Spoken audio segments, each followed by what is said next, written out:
Vous êtes gérant majoritaire d'une URL ou d'une SARL soumise à un impôt sur les sociétés génial et vous voulez savoir combien vous devez réaliser de chiffre d'affaires pour avoir 2500 € net de rémunération par mois. Vous n'avez pas d'idée? Je m'appelle Patrick, je vais tout vous expliquer en 3 étapes. Allez, c'est parti.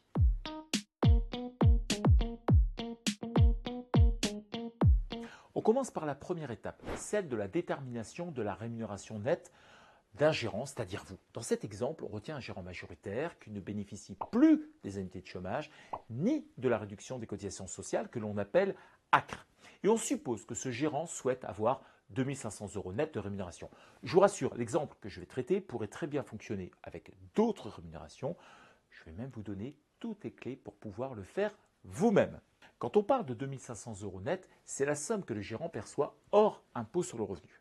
Dans un premier temps, je vous invite à vous munir du simulateur sur les cotisations sociales dont le lien est en description.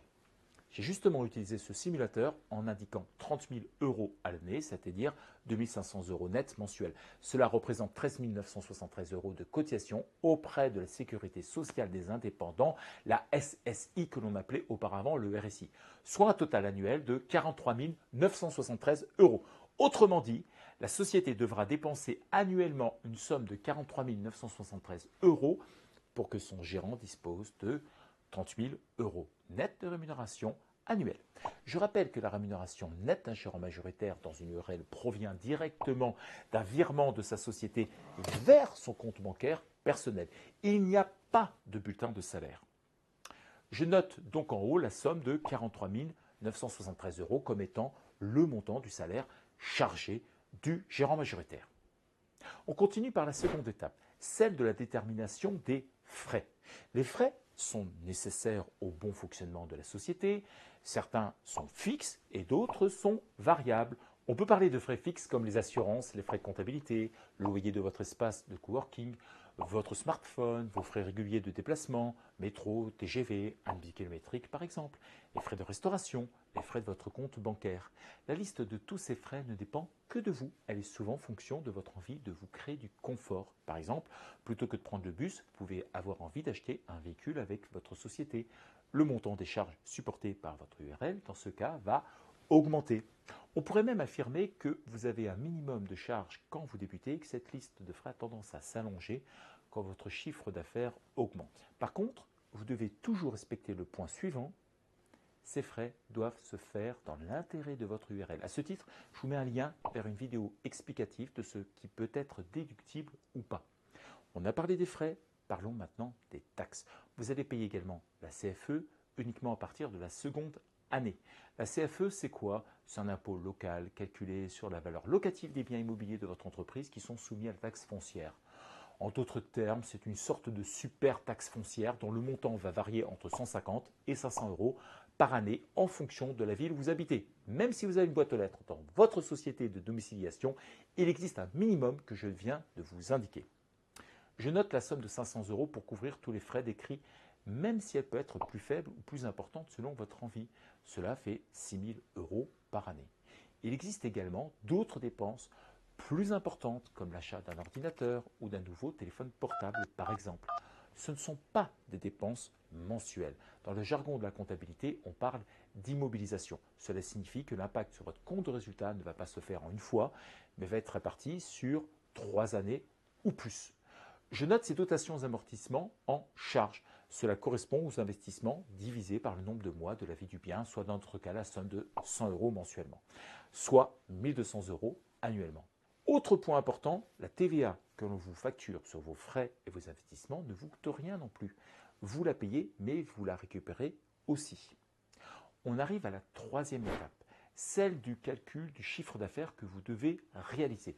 Le calcul est très simple si vous n'avez pas de charges variables comme un sous-traitant. Il vous suffit d'additionner le montant de toutes vos charges prévisionnelles. En l'occurrence, dans mon exemple, je retiens mon souhait de salaire annuel chargé 43 973 €, les frais envisagés 6 000 €, les dotations amortissements 1 200 €. On arrive à un total de 51 173 € de chiffre d'affaires à atteindre, soit environ 4 700 € par mois si on travaille sur 11 mois. 4 700 € de chiffre d'affaires pendant 11 mois consécutifs, c'est le montant hors taxe facturé. Dans la réalité, on facture à ses clients 4 700 € hors taxe plus 940 € de TVA, c'est-à-dire 5 640 € TTC. Mais la TVA n'est pas une taxe, c'est un impôt qui ne vous coûte rien. Vous récupérez la TVA auprès de vos clients et vous la restituez à l'État. C'est comme si cela ne comptait pas. Je termine par une troisième étape bis, celle du calcul des chiffres d'affaires que vous devez réaliser si vous avez un sous-traitant ou des charges variables importantes. Certains d'entre vous peuvent se retrouver à sous-traiter une partie de leur chiffre d'affaires. D'autres avoir des charges variables très importantes comme des frais de déplacement importants et non répercutés. Vous allez voir, c'est très simple. Vous allez calculer le pourcentage que ces charges variables représentent. Supposons que celles-ci correspondent à 20% de votre activité. En d'autres termes, à chaque fois que vous faites 100 € de chiffre d'affaires, vous donnez 20 € à votre sous-traitant. Cela signifie qu'il vous reste 80 € de marge, donc 80% de marge, c'est-à-dire 0,8. Donc, je reprends le total de mes charges que j'ai trouvé tout à l'heure, c'est-à-dire 51 173, que je divise par 0,8 et j'obtiens 64 000 € environ du chiffre d'affaires minimum à réaliser. Pour conclure, en ayant facturé plus de 51 000 € dans votre URL, il peut vous rester la somme de 30 000 € dans vos poches. Bien évidemment, cette somme est imposable à l'impôt sur le revenu.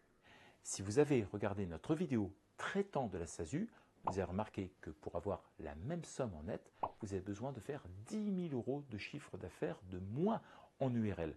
Cela peut vous paraître beaucoup, mais n'oubliez pas qu'en étant en URL, vous bénéficiez de tous les avantages sociaux, retraite, indemnité journalière, prévoyance, mais les avantages sont moins importants qu'en SASU et son statut d'assimilé salarié pour le président. Maintenant, si vous souhaitez un conseil, n'hésitez pas à suivre ma vidéo sur l'optimisation des revenus d'un gérant d'URL. Vous verrez, il y a des moyens pour accroître ce revenu de plus de 30%. À très vite chez Dux.